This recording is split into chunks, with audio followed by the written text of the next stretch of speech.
Hello बच्चों, कैसे हैं आप लोग। Now again we are here to see some new articles of our chapter light, reflection and refraction. Here today we are going to learn that is a refraction laws we have learned earlier. Refraction through a rectangular glass slate, through an rectangular glass slab. Okay, so what we are doing here, dear children, for that I want to show you in a glass slab, that is we can see a glass slab made of a glass, and we can see here this is the glass slab. Once the ray enters from this surface, if the light is coming from this surface and I am going to see the light from another surface, another side, here you can see in this manner. Is it clear? That we are going to learn when the light enters from this surface, so first reflection occurs here, then light go inside and then again the light comes out. Again the refraction here.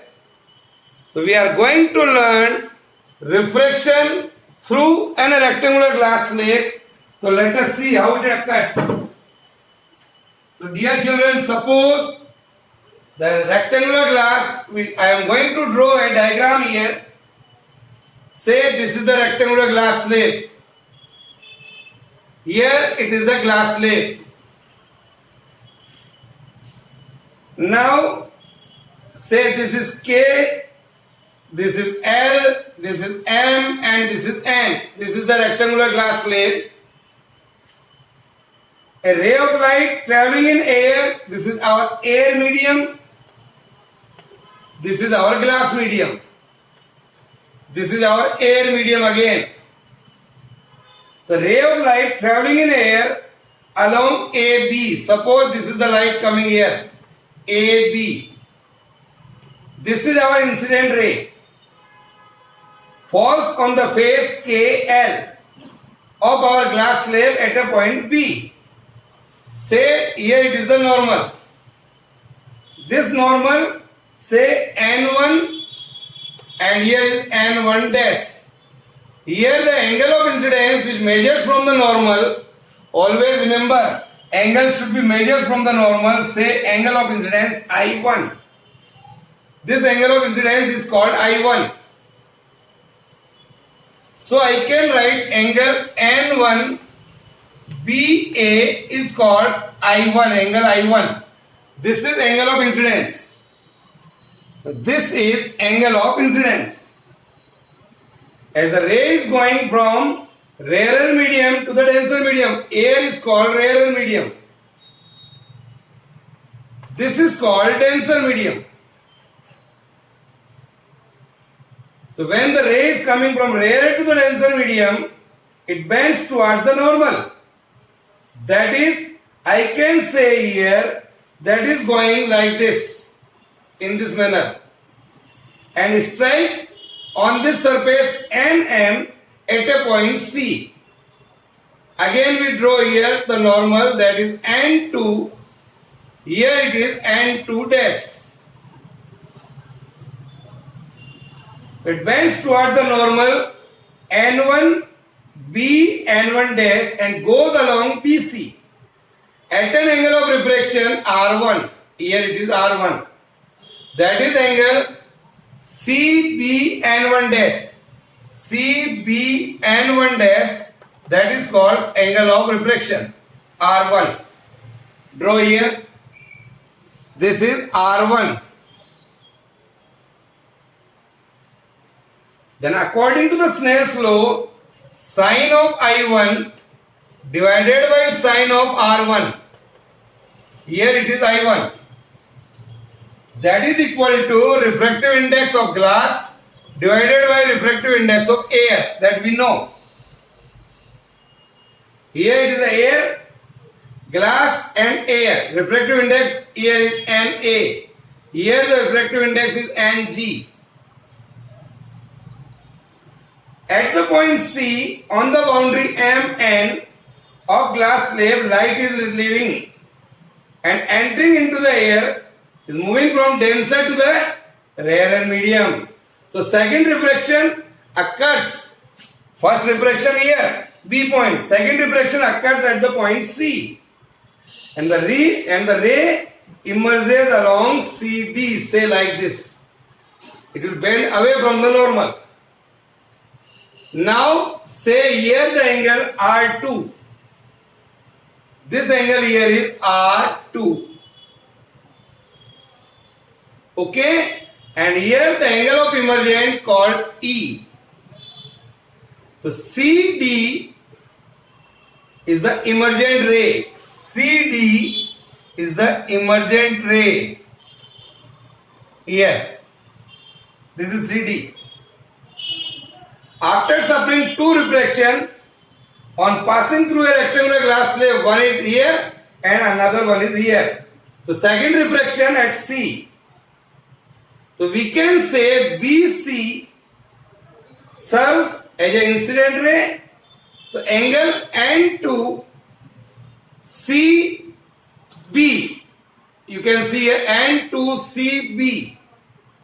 Angle N2 CB. That is angle R2. Here R2. That is angle of incidence here in glass. And angle DC and 2 dash. DC and 2 dash. That is angle E. Angle D, C and 2 dash is angle E. That is angle of emergence, which is angle of refraction in air. This is the angle of refraction in air. Draw the figure. Then according to the Snell's law again, at the second point, so I can write here, apply Snell's law of refraction at the point C. That is sine of R2 divided by sine of E. That is equal to refractive index of air divided by refractive index of glass. This is the formula. So sine of R2 divided by sine of this. Just if I want to write here, I can say sine of E, उल्टा कर दीजिए, sine of E divided by sine of R2, that is refractive index of glass divided by refractive index of air. तो from our equation first जो पहले लिखा अपन ने और जो अभी लिखा है, in the right hand side Ng by Na, so both the equations you may equal. So you can write here sine of E divided by sine of R2 is equal to sine of I1 divided by sine of R1. जो पहले equation लिखी थी, reflection at the point B. So what we are getting? So I can say here, when both are equal, sine of E is divided by sine of R2 is equal to sine of I1 divided by sine of R1. As you can see from this figure, these are the alternate angles that I can write. So angle R1 is equal to angle R2. So this and this cancel out here and here. So sine R1 is equal to sine of R2. So I can write sine of E is equal to sine of I1. Numerator. So what is the result here? E is equal to I1. Angle of incidence is equal to the angle of emergent. This is a very important result here. Angle of incidence is equal to the angle of emergent.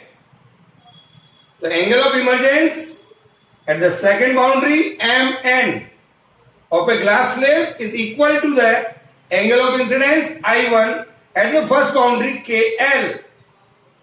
So CD is parallel to AB. So I can say here, write down CD is parallel to AB. Now I can write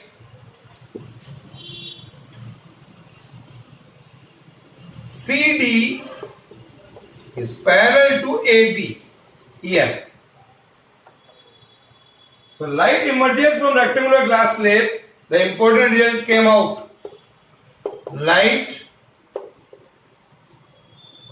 here you can see light emerges from the rectangular glass slab, from the rectangular glass slab. Light emerges from the rectangular glass slab in a direction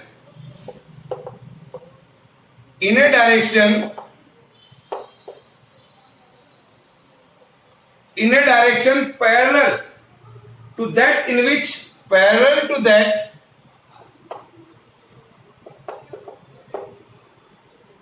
in which it enters the glass slab.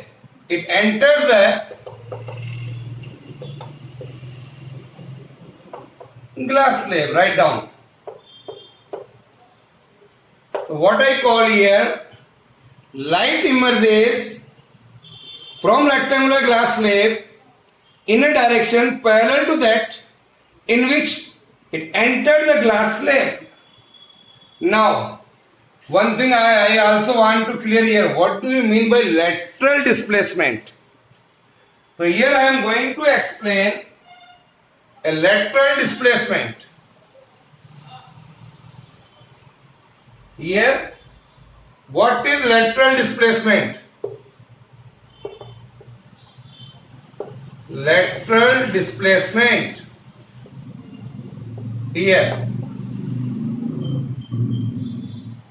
we have seen here that the ray of light undergoes two refraction at a point B and at a point C on passing through the rectangular glass slab. Then the light emerges out in a direction parallel to the direction of incidence of light. The net deviation suffered by the two refraction is 0. The net deviation suffered by the ray in the two refraction is 0. So I can say, dear children, here, suppose I am drawing here, इस AB रे को आगे बढ़ाइए. That is in this manner. ये इसको मैंने आगे बढ़ाया ये here. Okay, this is the direction of incident ray. You see. Then the distance in between the emergent ray and the line produced by incident ray, ये जो distance आ रही है ये, this is called lateral displacement. This is called lateral displacement. Say this is x. Say this is x. So this is because the bending of ray of light at air glass interface KL is equal and opposite to the bending of ray of light at glass at interface MN. So here is the, say you can say the lateral displacement is x. The emergent ray CD is shifted sideways from the direction of incident ray AB is called lateral displacement. Okay? Yes, then draw here.